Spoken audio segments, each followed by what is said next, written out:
With the craft shows and the local markets creeping up on us, I put together a badass lineup of some of the coolest, most profitable projects that I could find. And I'm gonna fit as many in this video as possible and show you how to get them built.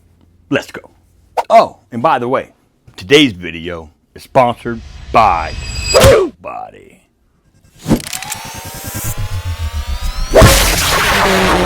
What a shot. Earlier this year, I did a project on these laptop risers, and these are one of my best sellers that I've ever had. Well, the first project for today's video is going to be a spin on these laptop risers. I was rummaging around the shop today and found this beautiful piece of ash. You know what I'm saying? This piece of ash is thick, wide, and long. I've got 12 inches in length, 8/4 thick, or 2 inches, and it is 6 inches in width. I'm going to get these resawn to 1 inch in thickness, and that should work perfect for this project.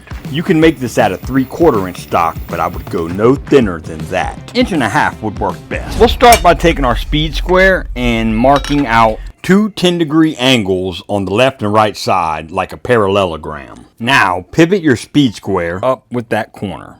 You want to turn your miter down here to 10 degrees. Scribe this line right here. Finish that line all the way to your right side.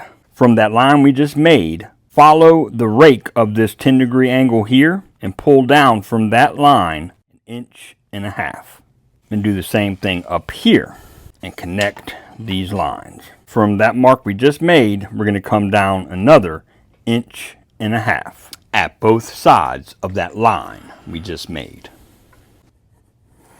Pull in from the left side bottom at 1.5 inches and make another 10-degree rake at that 1.5 inch mark and just come up to that line right here.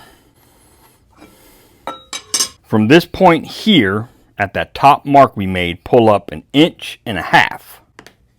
From the top right side, pull in 1/2 inch, and from that 1/2 inch mark, make a 10-degree angle and scribe that down.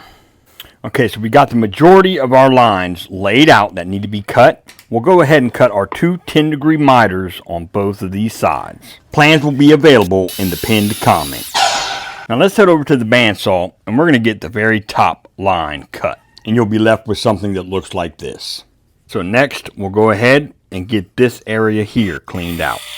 The best way to support the channel is by smacking that like button and hitting subscribe if you haven't already. Smack that bell so you're notified every time I publish a new video. Now let's go ahead and finish laying out for our next cut. I'm going to pull down 1/2 inch. I'm going to come in about 1/4 inch and we'll punch that mark. From the very bottom left, we'll pull over 2.5 inches and we'll line our pivot point up with that mark we made and turn our speed square to 10 degrees. Just make a light mark all the way up. Now from the bottom at that mark, we'll pull up 1/2 inch and 2 inches. And basically what we're going to do is follow this notch on down. Same with this mark. And we'll continue those marks until they meet at the bottom, just like so. All right, now I'm going to take a 1/2 inch drill bit and I'm going to drill right where we made that one punch mark. And I'll drill 3 other holes in our triangle piece here, staying within our lines. And we're going to remove this waste with our handy dandy DeWalt jigsaw.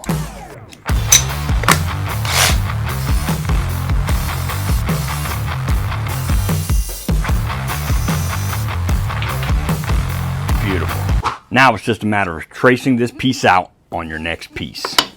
Go ahead and get your next one cut out and I'll meet you back here. And after lots of sanding and a coat of shellac, here's the final product. If you wanted to, you could run a couple of pieces that connect the two risers, but with it being 1 inch in width, I mean, that's pretty stout. So I'm gonna leave it just how it is. But what I really like about these is the fact that when you're done with your laptop, you can stand them up,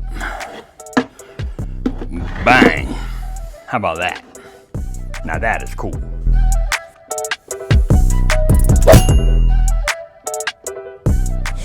I have built my fair share of step stools, sitting stools, hell, even poopy stoops. Well, for our next project, I took the time and made some tweaks to the stools that I've made, and I'm going to show you how to get it built. I've got a 1x12x8 that I'm going to be using for this project, and we'll be starting with the feet. I'll measure out to 16 1/4 and cut this over at the miter box. We'll bring that back to our table saw, and I'm going to get it ripped down to 10 inches. We'll slap on our PPE and let her rip.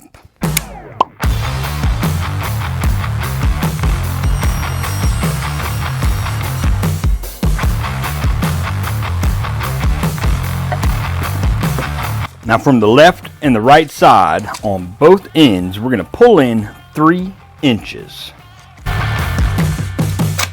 Right at those 3-inch marks we made, we'll set our pivot on our square right up against that mark and turn our miter to 30 degrees and scribe up toward the center on both of those marks.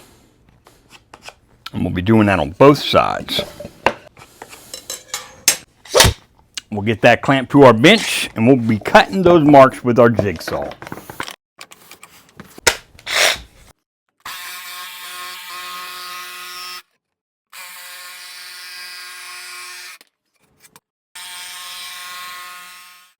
Alright, now that we got our cuts made with our jigsaw, we're going to pull over from the left and right side at 8 inches.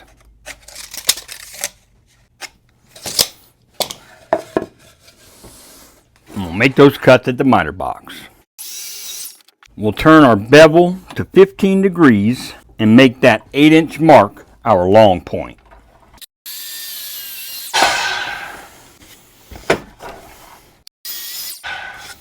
We'll set our bevel back to 0 and we'll turn our miter to 3 degrees, and the reason being I want a slight taper going up on both sides. Alright, we'll come back over here to our table and I'm going to pull in at the top of our pieces 3 inches on both sides and on both pieces. And at those marks, we're going to come to 10 degrees down toward each edge, coming down 1 1/4 inches. And we're going to cut that out on both pieces.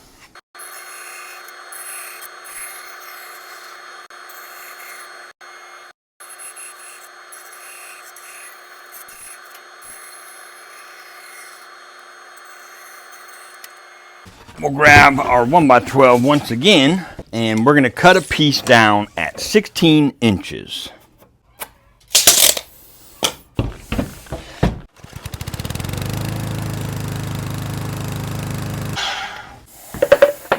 And we'll get that piece ripped down to 10 1/2 inches. Next, I'll get a piece cut to 15 inches out of that 1x12. And we'll get 2 of those ripped to 3 inches.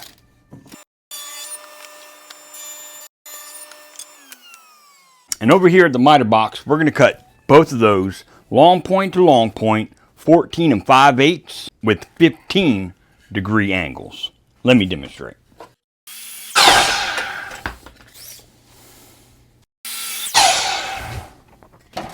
And to fasten everything, I'm going to be using some pocket screws. And I'm going to be using the handy dandy Craig jig. I'll be adding 1 pocket screw on the back end of each of our feet. And for our 2 rails, I'll be adding 2 to each side of the back end. And then 2 on the back side where it will connect the top.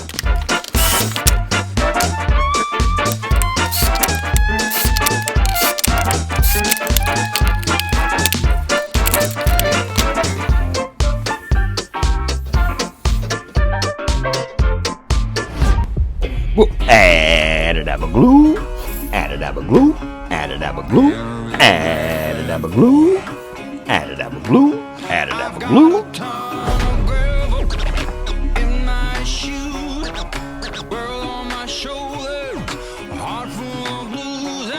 And I'm going to be using an 1.5 inch pocket screw to fasten everything together.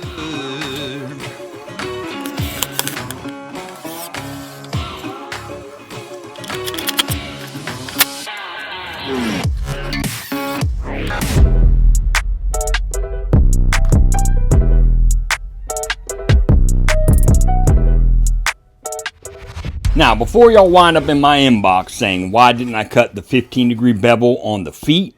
Well, it's pretty much a design aspect. I've done this before, and y'all blew my comments up, so I was just explaining the reasoning behind my method of madness. I'll leave it up to y'all how you want to finish your piece. I'll probably wind up doing a simple sugar boogie.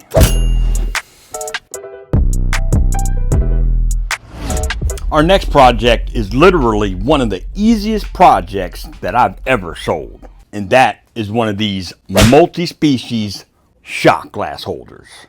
What I've got here is some scrap walnut and scrap maple. My walnut is 1.25 inches in width. My maple is 2 1/4 in width. And the thickness is 1 inch. And I'll be using my pipe clamps to get this clamped together. We'll add a dab of glue.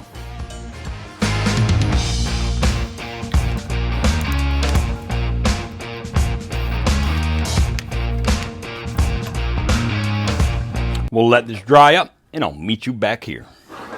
So while our piece is drying, we're going to stay busy and work on our feet for the project. And we're going to be using some more walnut. We're going to get it ripped down to 2 1/4. And we're going to get 2 pieces cut to 4.5 inches in length.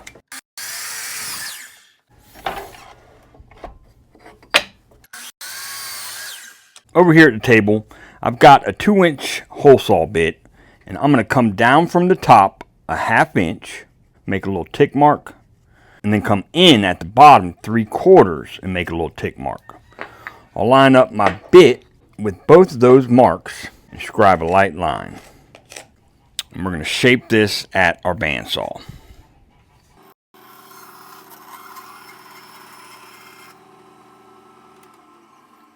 We'll take our cutoff and line it up with our right side and scribe that on our piece. And cut this side. Now take the piece you just cut and just scribe it on your next piece.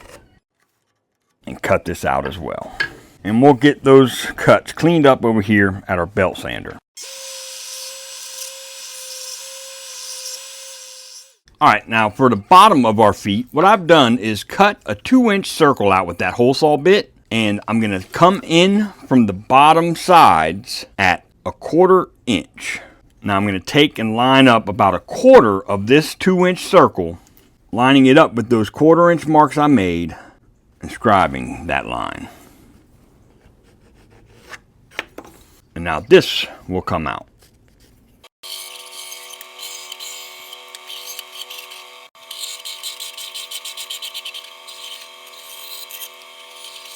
I'll do the same method and get these cleaned up at the belt sander. Alright, so I've got our piece out of the clamps and it's nice and dry, and I went ahead and flattened it out at the joiner and planer. It wound up being ultimately 11.5 inches in length, 4.5 inches in width, and it is now 7/8 thick. Now, we're going to lay out for 4 holes, okay? We're going to go 3 inches, 5 inches, 7 inches, and 9 inches. And we'll mark right at the center at 2 1/4. And we'll get those marks punched. And I've got an 1.5 inch Forstner bit set in my drill, and we'll get those drilled all the way through.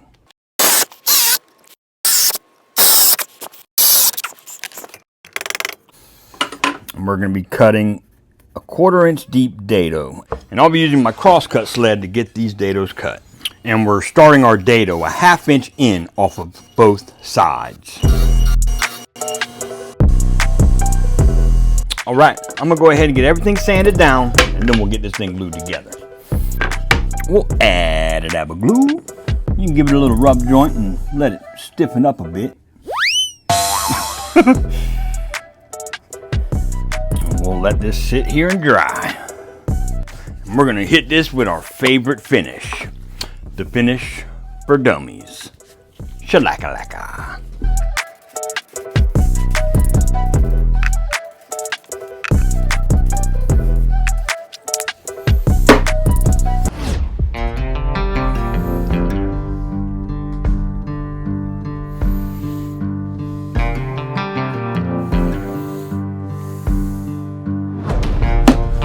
now the final touch. It can't be a shot glass holder without the shot glasses. And don't worry, I'll leave links for all these shot glasses in the description.